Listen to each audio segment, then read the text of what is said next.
Uddhav Thackeray Aurangzeb fan क्लबचे प्रमुख दगाबाज नेते आहेत अशी जहरी टीका मंत्री आशिष शेलार यांनी मालवणात केली आहे। उद्धव ठाकरे एकटेच राहणार आहेत आणि शोलेतल्या असराणीची जी स्थिती ती उद्धव ठाकरेंची होणार आहे। अमित शहांवर टीका करण्याचा प्रयत्न केला, खऱ्या अर्थाने सूर्यावर थुंकणं हा प्रयत्न उद्धवजी तुम्ही केला, थुंकी तुमच्याच तोंडावर उडेल। प्रत्येक गोष्टीचं उत्तर त्या भाषेत मी देऊ शकत नाही, जबाबदारी सांस्कृतिक कार्यमंत्र्याची आहे। पण वळ कुठे कुठे निघतील म्हणाले उद्धवजी, तर मुंबईकर जनतेने आणि महाराष्ट्राने या विधानसभा निवडणुकीत जे काही तुमच्यावर पराभवाचं त्या ठिकाणी पराभव लादला त्याचे वळ तुमच्या शरीराच्या कुठल्या भागावर उठले आहेत हे जरा आरशात बघा, असं सांगण्याची उद्धवजी आज वेळ आलेली आहे। औरंगजेब फॅन क्लबचे प्रमुख हीच उपाधी उद्धवजींना त्या ठिकाणी शोधते।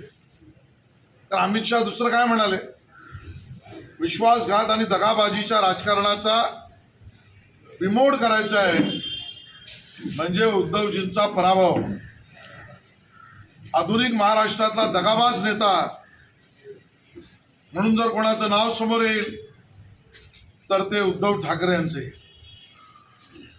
ते ज्यांच्याकडनं आजकाल शिकवणी घेत आहेत ते 1978 पासून शरद पवार साहेब दगाबाजीचं राजकारण करतायत, पण आताच्या महाराष्ट्राचा दगाबाज नेता हे उद्धव ठाकरे आहेत। कारण 2014ला वेगळं लढून त्या ठिकाणी आम्हाला बरोबर घ्या म्हणून झोळी पसरवत ते आले, 2019ला एकत्र लढून स्वार्थासाठी दगाबाजी केली। बरं, उद्धवजींची दगाबाजी आणि औरंगजेब फॅन क्लबचे नेतृत्व ते सोडत द्यायचं कारण आम्हाला कोणाच्या परिवारात जायचं नाही,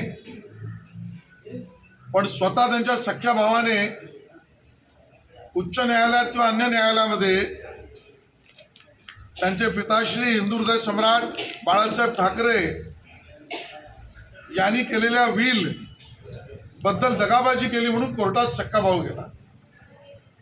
मित्रांशी राजकारणात आमच्याशी दगाबाजी केली, पित्याच्या प्रॉपर्टी बद्दल सख्या भावाशी दगाबाजी केली, स्वतःच्या राजकीय स्वार्थासाठी त्या ठिकाणी सतत शिवसेना वाढीचे प्रयत्न करणाऱ्या चुलत भाऊ राज ठाकरे यांच्याशी दगाबाजी केली आणि कुटुंब प्रमुख म्हणून म्हणवणारे उद्धवजी यांनी स्वतःच्या सवयनी यांना घराबाहेर काढून त्यांच्याशी दगाबाजी केली।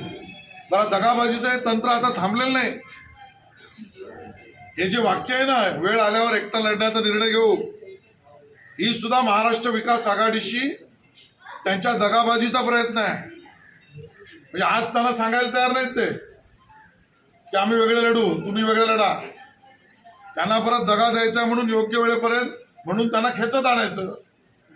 निवडणुकीच्या तोंडावर त्या काँग्रेसला, पवार साहेबांना, अन्य पक्षांना दगा द्यायचा आणि म्हणून अशा दगाबाज नेतृत्वाला मुंबई महापालिकेतल्या कमिशनवर चालणाऱ्या या उद्धवजीच्या नेतृत्वाला मुंबईतील जनता मूठ माती देईल।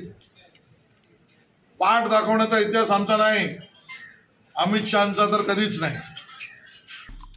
आमचे दिवसभरातले सर्व अपडेट्स, ताज्या घडामोडी आणि थेट लाईव्ह पाहण्यासाठी सबस्क्राईब करा, लाईक करा कोकणचं नंबर 1 महा चॅनल कोकण 7 लाईव्हचं YouTube चॅनल।